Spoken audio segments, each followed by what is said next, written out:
శివపదం గురువుగారు అయిన బ్రహ్మశ్రీ సామ్వేలు షణ్ముఖ గారు వేల కొలది శివపదం కీర్తనలు రాశారు.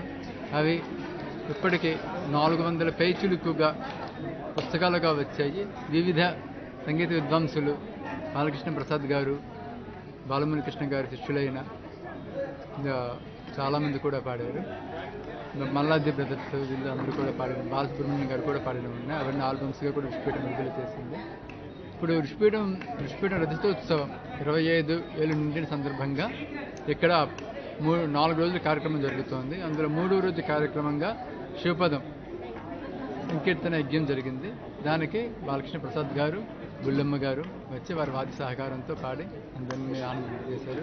దీనికి వచ్చిన వాళ్ళలో చాలా ప్రముఖులు వచ్చారు. వినుకొండ మురళీమోహన్ రావు గారు, ఎల్వి సుబ్రహ్మణ్యం గారు, ఐఏఎస్, ఇలా చాలా ఐఏఎస్ వాళ్ళు, ఐపీఎస్ వాళ్ళు, సంగీత విద్వాంసులు చాలామంది వచ్చారు, ఆనందించారు.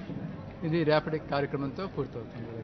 ఈరోజు అల్లుకున్నది ఈ గాన విభావరి వల్ల